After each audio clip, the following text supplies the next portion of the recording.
Assalamualaikum warahmatullahi wabarakatuh. Innal hamdalillah nahmaduhu wa nasta'inuhu wa nastaghfiruh wa na'udzu billahi min shururi anfusina wa sayyiati a'malina. Man yahdihillahu fala mudilla lahu wa may yudlil fala hadiya lahu. Wa asyhadu an la ilaha illallah wahdahu la syarika lahu wa asyhadu anna Muhammadan 'abduhu wa rasuluhu la nabiyya ba'dahu. Allahumma shalli wa sallim wa barik ala nabiyyina Muhammad wa ala alihi wa sahbihi ajma'in. Ya ayyuhalladzina amanu taqullaha wa qulu qawlan sadida yuslih lakum a'malakum wa yaghfir lakum dhunubakum wa may yuti'illaha wa rasulahu faqad faza fawzan 'azima. Fa inna asdaqal hadithi kitabullah khairal hadi hadi Muhammad sallallahu alaihi wasallam syarrul umuri muhdatsatuha wa kullu muhdatsatin bid'ah wa kullu bid'atin dhalalah wa kullu dhalalatin finnar. Amma ba'd. Kaum muslimin a'azzani Allah wa yakum, kita akan lanjutkan dalam pembahasan kitab Al-Kabair yang ditulis oleh Al-Imam Az-Zahabi rahimahullah. Pada pertemuan yang sebelumnya kita sudah sampaikan bahwa dosa terbagi dua. Ada dosa besar, kabirah, kabair, ada dosa kecil, shogirah atau shogair. Dan kita juga sudah baca dari ucapan Al-Imam Az-Zahabi rahimahullah, di mana beliau menjelaskan perbedaan atau definisi. Beliau menjelaskan definisi daripada dosa besar, yaitu satu dosa yang sudah disebutkan hukumnya, hadnya di dunia, seperti pembunuhan, perzinaan, pencurian, atau satu dosa yang sudah disebutkan ancamannya di akhirat berupa azab atau kemurkaan Allah atau berupa ancaman. Atau dosa besar itu juga adalah ketika pelakunya dilaknat oleh Allah, ya, dilaknat oleh Rasul Shallallahu Alaihi Wasallam, maka itu tergolong dalam dosa besar. Ya, jadi dosa besar itu yang tadi sudah kita sebutkan definisinya, pengertiannya. Sekarang kita masuk di dosa besar yang pertama yang ditulis oleh Al-Imam Az-Zahabi rahimahullah. Dosa besar pertama, fal kabiratul ula, dosa besar yang pertama dari dosa-dosa besar yang akan disebutkan oleh Al-Imam Az-Zahabi rahimahullah, bahwa yaitu adalah asyirku billah, syirik kepada Allah. Jadi dosa besar yang pertama adalah syirik kepada Allah.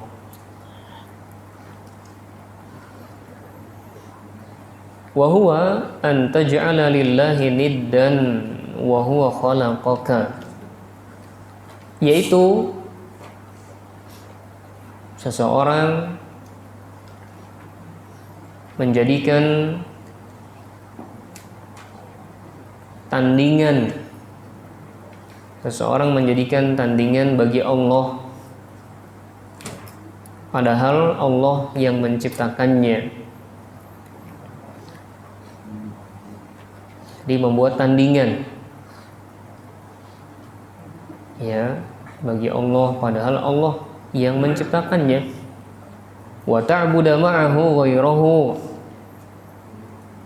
dan makna syirik lainnya adalah menyembah selain Allah, di samping dia juga menyembah kepada Allah, menyembah kepada selain Allah, di samping dia juga menyembah kepada Allah. Jadi dia nyembah kepada Allah, iya, juga nyembah kepada selain Allah.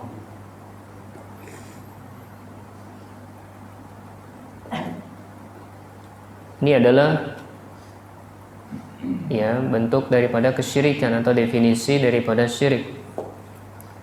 Siapa selain Allah itu min hajarin au basyarin au syamsin au qamarin au nabiyyin au syaikhin au jinniyin au najmin au malakin wa ghairi dzalik. Selain Allah itu bisa berupa batu. Ya, selain Allah bisa berupa batu. Ada di mana ada seseorang menyembah kepada batu. Au basyarin atau manusia. Ya, ada yang menyembah kepada manusia. Au syamsin atau matahari, ada yang menyembah kepada matahari. Au qamarin atau bulan, au nabiyyin atau ada yang menyembah nabi. Au syaikhin atau guru, syekhnya, gurunya, bahkan ada orang yang menyembah gurunya. Au jinniyin atau menyembah jin, bangsa jin. Au najmin atau dia menyembah bintang. Au malakin bahkan ada yang menyembah malaikat. Ghairi dzalik dan yang lainnya. Ini adalah sesembahan-sesembahan yang disembah oleh manusia, ya, dan sesembahan selain Allah adalah batil. Sesembahan selain Allah adalah batil.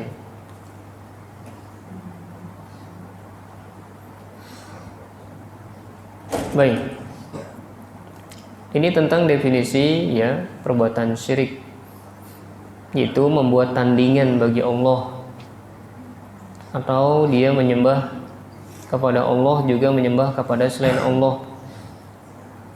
Inilah bentuk perbuatan syirik kepada Allah Subhanahu wa taala. Dari sini kita dapat memahami bahwa perbuatan syirik tidak hanya menyembah kepada patung, tidak hanya menyembah kepada pohon, tapi juga menyembah kepada makhluk hidup pun tergolong dalam perbuatan syirik. Ya, seperti tadi gurunya, ya, atau nabinya, atau malaikatnya ketika disembah, maka perbuatan itu tergolong dalam kesyirikan. Ya, jadi jangan melihat siapa yang dijadikan sebagai ya objek syiriknya, jangan lihat itu, tapi lihat apa yang dilakukan. Apa yang dilakukan? Apa itu yang dilakukan? Yang dilakukan oleh orang-orang yang berbuat kesyirikan adalah menyamakan kedudukan makhluk disamakan dengan kedudukannya Allah. Allah disembah karena Allah berhak untuk disembah. Kemudian dia memposisikan makhluk sebagaimana kedudukan Allah. Makhluk tadi disembah. Yang harus kita lihat adalah prosesnya. Jadi kegiatan yang dia kerjakan itu apa? Jangan melihat kepada objek kesyirikannya. Sebagian orang melihat pada objek kesyirikannya, yang kalau objek kesyirikannya batu, pohon, bulan, bintang nggak boleh. Tapi kalau kepada nabi, kepada malaikat, boleh. Tidak seperti itu. Ya, kita lihat apa yang dia kerjakan. Yang dikerjakan adalah menyamakan, ya, kedudukan makhluk disamakan dengan kedudukannya Allah Subhanahu wa taala. Dengan begitu kita bisa menyimpulkan bahwa apapun yang disembah selain Allah adalah sesembahan yang batil, sesembahan yang salah. Mana dalilnya? Dalilnya surat An-Nisa ayat ke-48. Ya, An-Nisa 48. Tentang dosa besar yang namanya syirik. Dijelaskan, disebutkan dalam surat An-Nisa 48. Allah mengatakan, innallaha la yaghfiru ay yushraka bihi wa yaghfiru ma duna dzalika liman yasha. Sesungguhnya Allah tidak mengampuni perbuatan syirik dan akan mengampuni dosa yang derajatnya di bawahnya syirik, di bawah kesyirikan, liman yasha, bagi siapapun yang Allah kehendaki. Di sini Allah mengancam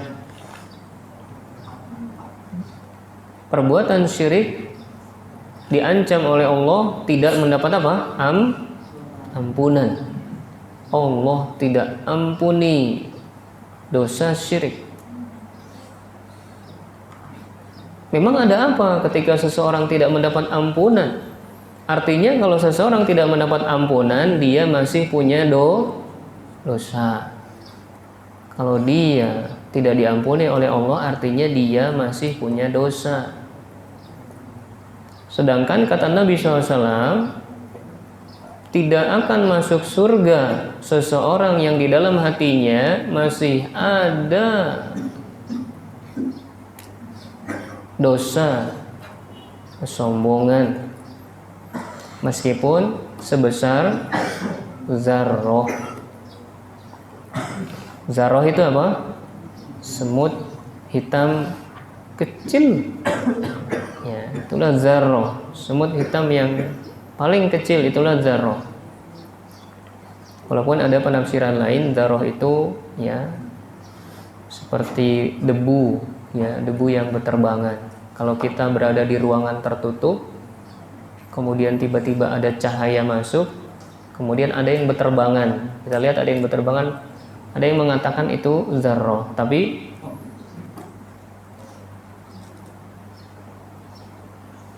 penafsiran yang lebih mendekati kepada penafsiran salaf adalah zarroh itu adalah semut yang hitam dan paling kecil. Karena itu yang dipahami oleh para salaf. Baik. Ya, ada yang mengatakan zarroh itu atom, tapi atom ini belum dikenal di zaman salaf. Atom, ya, itu lebih kecil lagi daripada semut kecil. Ala kulli hal, ya, lebih selamat jika mengikuti penafsiran salaf dalam hal ini. Baik. Kalau dia tidak dapat ampunan, artinya dia masih punya dosa. Sedangkan surga tidak akan dimasuki oleh seseorang yang masih ada dosa meskipun sebesar semut kecil tadi. Berarti kalau tidak mendapatkan ampunan dari Allah, rugi tidak? Rugi. Apa ruginya? Tidak masuk surga. Berarti ini benar-benar ancaman.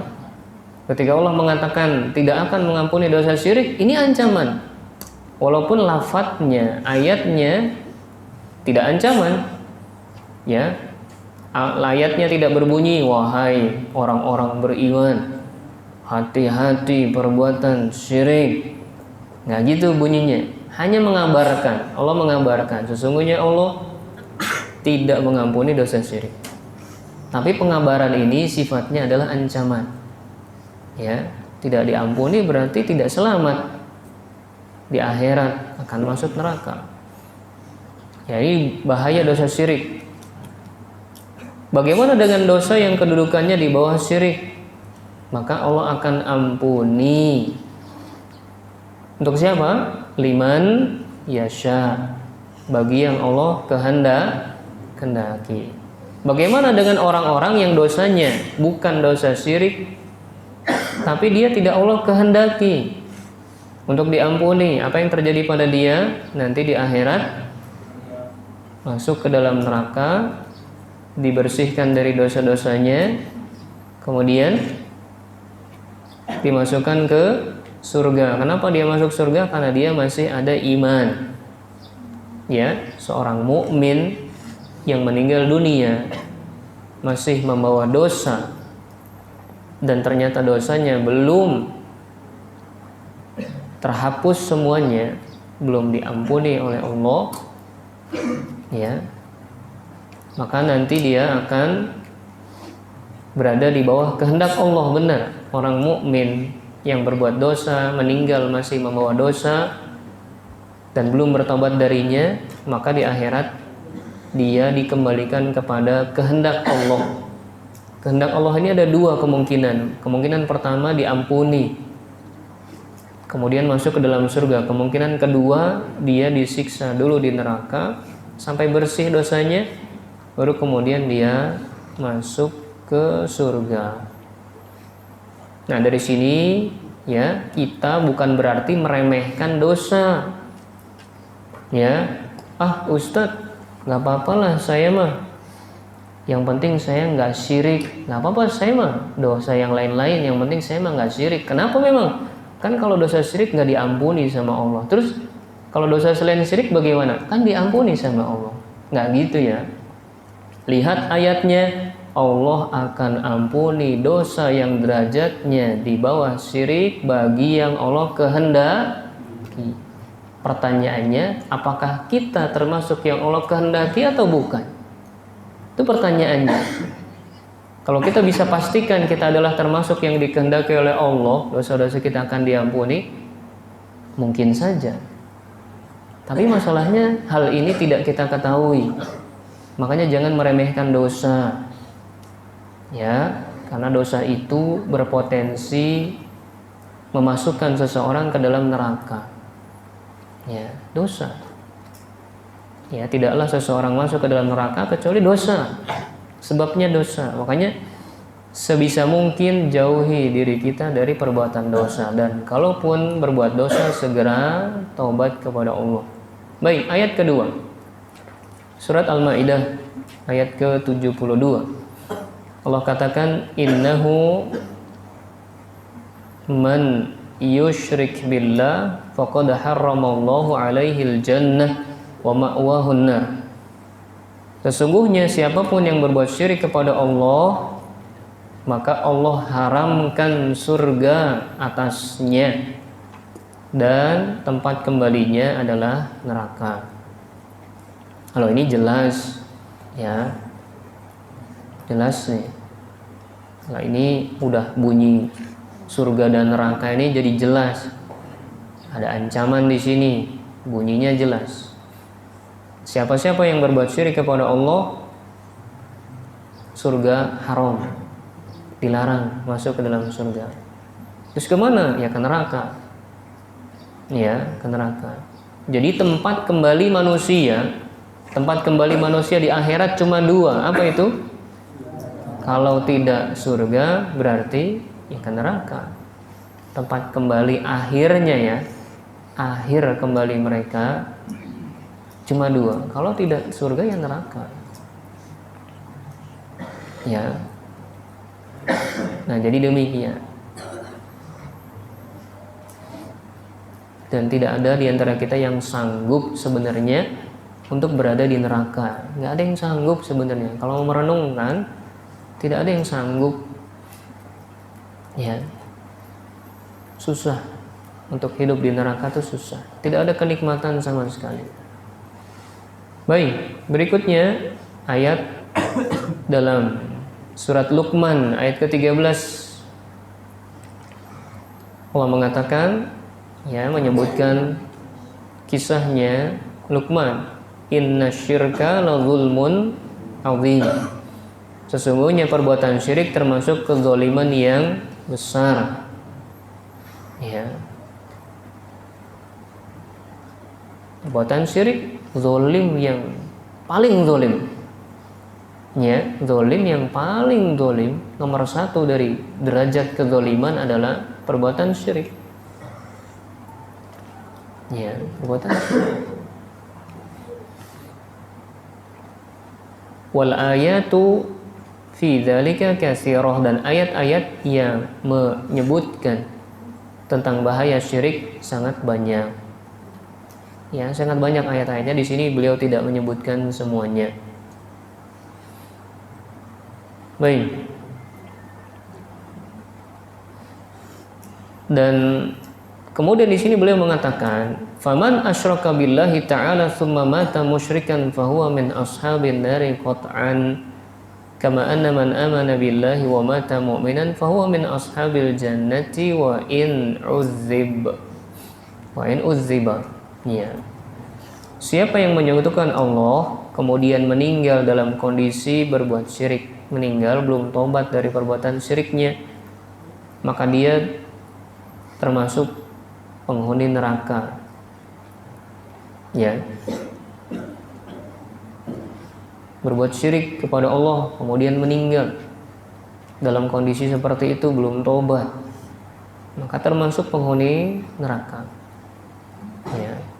Sebagaimana seseorang yang iman kepada Allah dan meninggal dalam kondisi iman, dalam kondisi mukmin, maka dia termasuk penghuni surga meskipun nanti disiksa. Ya, meskipun nanti disiksa terlebih dulu karena dosa-dosanya, tapi ketika dia memiliki iman, maka tempat kembalinya, akhir tempat kembalinya adalah surga. Ya, Ustadz nggak apa-apa lah saya mah. Yang penting kan saya masuk surga Ustadz, nggak apa-apa lah disiksa-siksa juga. Loh, jangan begitu, nggak sanggup kita disiksa. Ya, jangan pernah menggampangkan urusan di akhirat nanti. Di luar dari bayangan kita semua. Ya. Bagaimana nanti siksaannya itu ketika seseorang disiksa di neraka sampai mati dia disiksa sampai mati. Kemudian Allah hidupkan lagi. Mati lagi, dihidupkan lagi, disiksa lagi sampai berulang kali. Ustadz kalau dia disiksa terus mati, dihidupkan lagi, siksa lagi, berarti dia nggak terasa sakit dong. Kan habis itu mati, habis itu hidup lagi. Nah, jangan gitu. Coba antum sekarang, antum, ya, antum ada jarum, tusuk, aduh sakit. Nah, sembuhin dulu, kasih obat. Sepekan udah sembuh belum? Kayaknya udah. Tusuk lagi. Kira-kira gimana? Mau lagi gak? Gak mau lagi. Itulah gambarannya. Seseorang disiksa di neraka sampai mati. Udah tersiksa dia, mati akhirnya, dihidupin lagi, dihadapkan lagi dengan siksa yang sama berulang kali. Berat. Siksa neraka itu berat. Kita nggak sanggup sebenarnya. Makanya dari sekarang hati-hati. Ya. Jangan sampai salah jalan. Baik, berikutnya hadis dari Nabi SAW. Ala unabbiukum bi akbaril kabair al-isyraku billah al-hadis. Nabi SAW pernah menyebutkan hadis, ya, maukah aku kabarkan kepada kalian dosa yang paling besar? Lalu Nabi SAW mengatakan dosa yang beliau sebutkan adalah perbuatan syirik kepada Allah. Ini udah pernah dibahas kemarin, ya, disampaikan hadisnya. Ala unabbiukum bi akbaril kabair. Maukah aku beritahukan kepada kalian dosa besar yang paling besar, yaitu perbuatan syirik kepada Allah. Kemudian dalam hadis lainnya Nabi SAW mengatakan ijtanibus sab'al mubiqat, jauhi 7 dosa yang membinasakan. Fadzakara minha asyirk. Kemudian Nabi SAW menyebutkan di antara dosa tersebut adalah kesyirikan. Jadi dosa syirik itu membinasakan. Ya, membinasakan orang-orangnya, pelaku-pelakunya dibinasakan. Bagaimana tidak binasa amal baik yang dikerjakan selama hidup di dunia menjadi apa? Hilang ketika dia berbuat syirik dan belum taubat dari syiriknya, maka amal solehnya menjadi hilang, amal baiknya hilang. Ya, nggak bisa. Ya, makanya pentingnya keimanan supaya amal baik itu tetap bisa dirasakan di akhirat, maka syaratnya beriman. Adapun yang tidak mau iman, tidak mau beriman kepada Allah, maka amal baiknya tidak dianggap nanti di akhirat, tidak ada nilainya. Ya, sebagaimana Allah katakan wa qadimna ila ma 'amilu min 'amalin faj'alnahu haba'an mantsura. Amal mereka akan kami datangkan dan kami jadikan seperti debu yang berterbangan, nggak ada nilainya. Ya. Baik, kemudian hadis Nabi SAW mengatakan man baddala dinahu faqtuluh. Ya, siapa yang merubah agamanya maka bunuhlah dia. dibunuh, ya. Ini hukuman di dunia. Siapa yang merubah agama, maksudnya dari muslim menjadi kafir, ya, dari orang bertauhid menjadi syirik, faqtuluh, maka bunuhlah dia. Ini yang melakukannya adalah pemimpin, penguasa, bukan kita.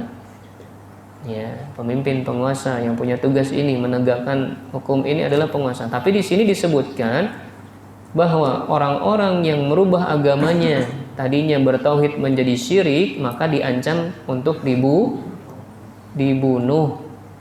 Diancam untuk dibunuh. Nah, dari hadis ini terjawablah syubhat yang dilontarkan oleh orang-orang di luar sana bahwa Islam itu kejam. Kenapa? Dengan peperangan, dengan menumpahkan darah, Islam berkembang. Maka kita jawab, membunuh itu kalau memang membunuhnya sesuai dengan aturan syariat Islam, maka membunuhnya adalah amalan yang baik. Kenapa bisa demikian? Seperti ini hadis ini, man baddala dinahu faqtulu. Ya, siapapun dari kaum muslimin yang merubah agamanya dari muslim menjadi kafir, dari bertauhid menjadi berbuat syirik, faqtulu, maka bunuhlah. Maka ini perintah dalam agama dan ini tidak tercela kalau dilakukan. Ya. Tapi kalau membunuhnya tanpa batasan-batasan yang jelas, anak kecil dibunuh, wanita dibunuh, orang sudah tua juga ikut dibunuh, ini baru pembunuhan yang zalim, yang sadis. Dan yang melakukan pembunuhan seperti ini adalah orang-orang kafir. Orang-orang kafir itu ketika membunuh kaum muslimin tidak punya aturan. Ya, hanya saja mereka tidak mau baca sejarah. Coba mereka baca sejarah mereka sendiri. Berapa juta orang yang sudah mereka bunuh dalam catatan sejarah mereka. Cuma mereka nggak mau baca sejarah. Ya, disalahkan selalu kaum muslimin, kaum muslimin, kaum muslimin. Padahal mereka pun punya sejarah hitam yang tidak bisa dilupakan. Ya, baik. Kaum muslimin, a'azzani Allah wa yakum, itu adalah dosa besar pertama yang disebut oleh penulis. Ya, tentunya kesimpulannya adalah bahwa kesyirikan kepada Allah adalah dosa besar yang paling besar dan kita harus berlindung kepada Allah dari dosa yang satu ini karena kerugiannya sangat-sangat jelas, ya, merugi di dunia dan juga di akhirat. Kita cukupkan pembahasannya sampai di sini. Kita akhiri dengan doa kafatul majlis. Alhamdulillah, asyhadu an la ilaha illa anta astaghfiruka wa atubu ilaik. Assalamualaikum warahmatullahi wabarakatuh.